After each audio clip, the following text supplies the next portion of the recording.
Some of our best union members happen to be women. They wanted to be involved. Most of the women I work with had more nads than the men when you get right down to it. Which side are you on? Which side are you on? Women in the trades, women in the construction trades is a really important thing. There are obviously a lot of barriers to women being able to get construction jobs and being able to maintain construction jobs. And so there has been a push from, from companies in the trade and construction industry, from unions in the trade and construction industry, from the government and all.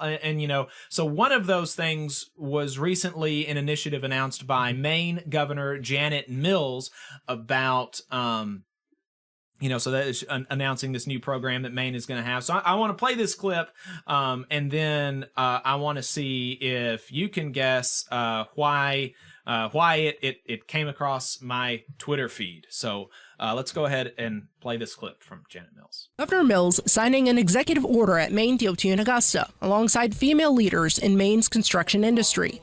The executive order will kickstart data collection in collaboration with partners in the construction industry and implement grant programs to incentivize the hiring of women, while providing supportive services that recruit and retain women in the construction industry.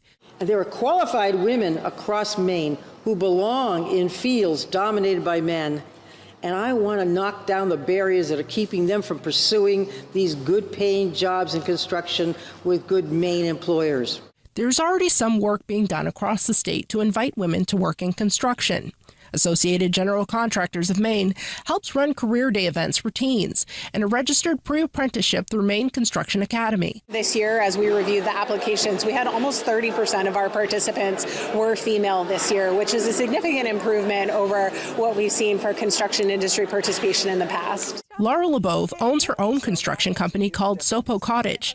She helps organize volunteer opportunities called Women Build Day through Habitat for Humanity. It gives women an opportunity to gain hands-on experience in construction. We have women of all different experience levels, but many are novices. They've never held a drill, they've never held a saw, and we teach them how to do that as part of the build day, and they get to experience it firsthand. They come in the morning being very, very hesitant, and by the end of the day, they are just really into it and really having a good time. So that seems like a good program to me, and really exciting, so I don't, what are your thoughts about the program? I noticed they talked to the owners, the Association of Contractors. They talked to an individual who owned a construction company. They even went so far as to talk about a pre-apprenticeship program and things like that. But I never once heard mention of the trade unions. They said that the contractors have like a career day or some sort of outreach to the schools. But yeah, I heard no mention of the trade unions, the trades council, any of their apprenticeship programs. So I think that's interesting, because yeah, I totally agree. We need more support to get women in the trades. I think there are a lot of women out there who could do fabulous work in these industries and maybe don't know about the opportunity or don't think the opportunity is right for them. Right. I was really proud doing these school visits for the Labor Council over the last couple of weeks. We ran into a few young ladies who were going into building trades unions, the millwrights in particular. So I was really excited to hear that, because I think it'll be great for them. But yeah, so that was my biggest takeaway, is like, you couldn't find a union to talk to. You didn't. Right. I mean, they didn't talk to they didn't talk to like an actual woman in the trades. They talked to women who supervise women in the trades. Right. They talk to bosses. And so, I mean, that's not uncommon for local media. That's what they do. They don't talk to regular people typically, unless it's like after a tornado or something and they're trying to get your hot take. But typically these sort of segments, they go straight to industry. So that was my frustration with it. I applaud the some of the spirit behind it, for sure. It sounds like there's maybe some good things in this program, but yeah, I mean, same thing with like Go Build Alabama here in Alabama and all this stuff. I mean, yes, we need more people in the trades. It's obvious there is, a need to replenish that workforce. A lot of folks are aging out. Folks age out of that industry quicker than other industries because there's just only so long you can do it to your body in most cases. So, yeah, I recognize the need. We need more people. We need a diverse talent pool that's going into it. But yeah, you gotta work with the folks who are there, and the building trades unions have an established record of success. Well, that's a rational take. I did also notice that, and I think, and it was frustrating, but that is not why it crossed my Twitter feed. It was tweeted out by a Twitter account called EndWokeness. Oh, EndWokeness. Okay, and, I think I know where this is going. So EndWokeness says, Maine Governor Mills just signed an executive order to make the construction industry more inclusive for women. She believes the construction industry is dominated by men due to sexist barriers. Well, she didn't quite say all that. Right. But as if, and the implication is that apparently there's no sexism in the trades, which I was not aware of. My understanding was that the trades were pretty stereotypically sexist, actually. That was kind of my understanding, but apparently not. Apparently there are no sexist barriers in the trades anymore. Elon Musk replied to this tweet in agreement, saying, "This is insane." Another one with a bunch of blue checks in the replies here, if you can believe that. This fellow saying, "This is robbing citizens of their taxpayer funds." Wow. Yeah. So men are not keeping women out. Women don't usually want to get their hands dirty. That's the only reason that women are not working in the trades. They don't want to get their hands dirty. And here's another one. Now we're going to see construction companies with cement trucks and forklifts hitting every curb. That's a unique take there. Liberalism is a mental disorder. How long until buildings in Maine start to collapse? How many women have called discrimination for not working in the construction industry? Not totally sure exactly. I think they were having some grammar issues with that one. So that's basically the consensus on in the replies of EndWokeness is that sexism has been solved in the trades, and this is unnecessary.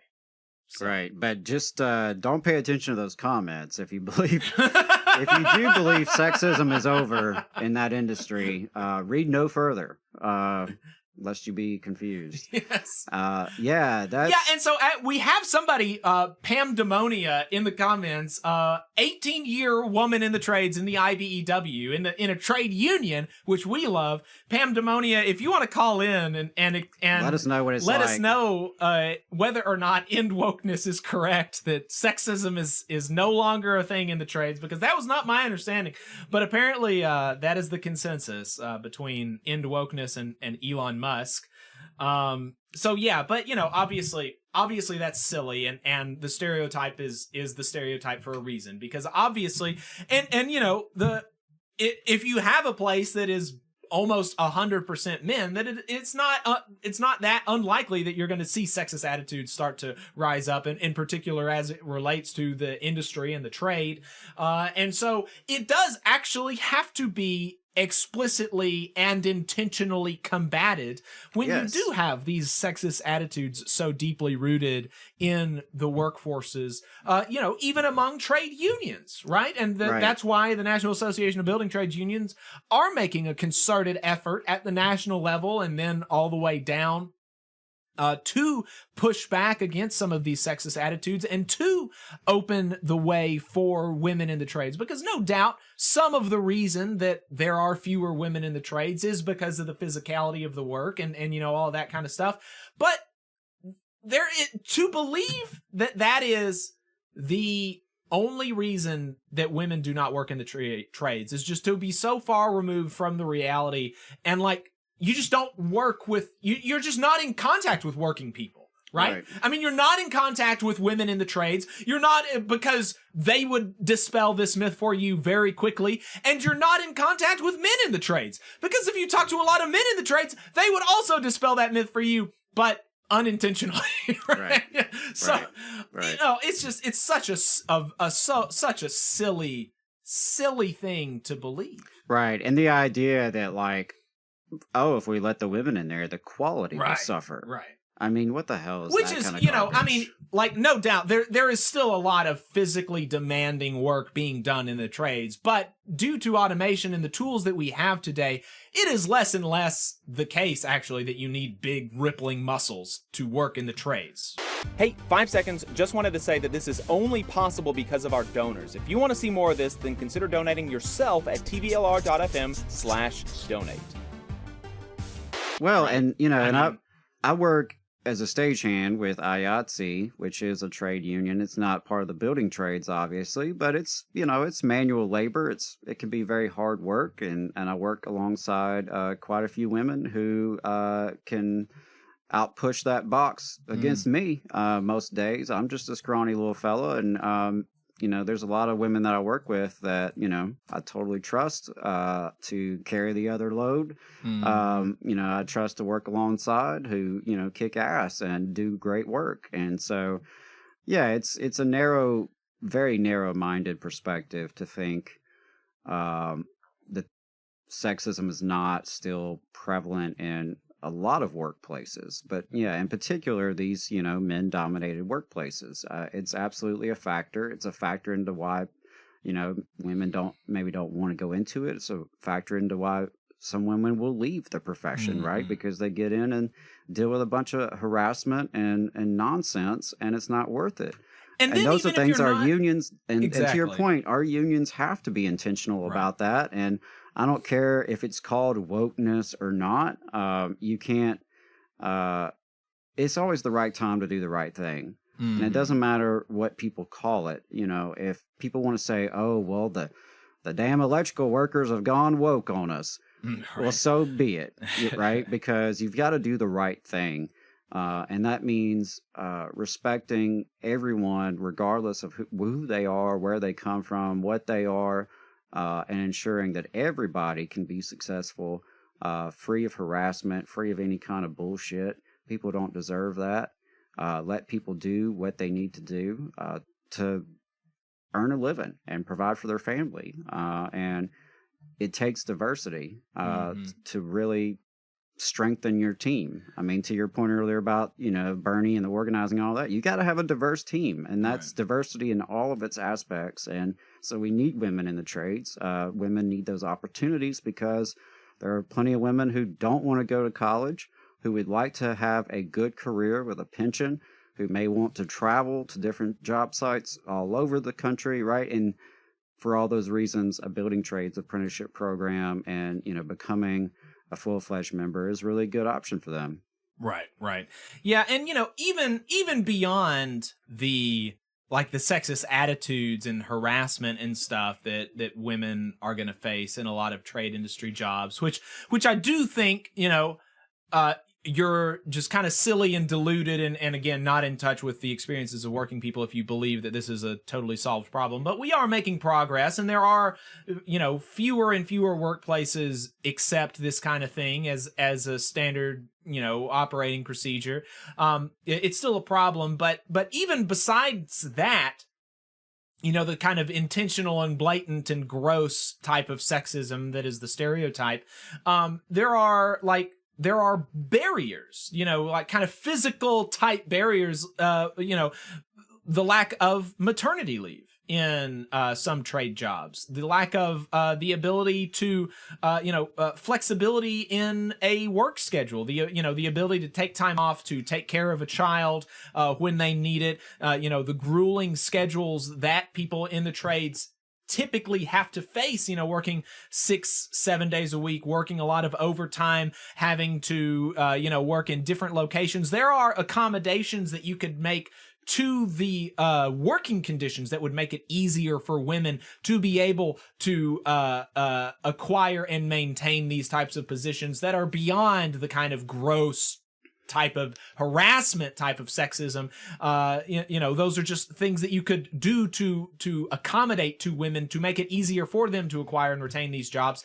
And if you do that, that is not, making those accommodations is not making provision for mediocrity or saying that, oh, even if you're a bad worker, if you're a woman, then we're going to keep you. It's just making provision for the special situations of a worker's life so that they can continue to come to the job and be on the job and perform well, right? Having childcare has no bearing on are they a good worker or are they not, or this kind of stuff. It's just making provision for people's life circumstances, so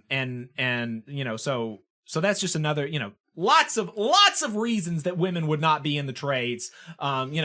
Gross, blatant harassment and sexism being one of them, of course, but also the lack of accommodations on these jobs and around these jobs. Which on that subject, something that just came to my mind is, building trades unions could come together and help start childcare co-ops. I mean, if we really want to get into it and find ways to recruit and retain women into these professions, that could be an option as well. How are you addressing childcare? Right. I know it's difficult. They have lots of contractors they work with, right? It's not the same as like UAW and their one big contract with Ford, right? It's different. I get that. So think outside the box. And are there ways, to make progress there and maybe get some contributions from these contractors to fund a child care center that would be, open for your members and their families. Things like that. I think our unions have to be creative about that. Right. Hey, this is Joe, man. This is Joe over in Decatur, man. Hey, Joe, what's on your mind? Comment on a couple things right quick. Women in the workforce. When I started in a major industry back in the mid-'70s, no women was actually out in the plant working, with the exception of the secretarial pool.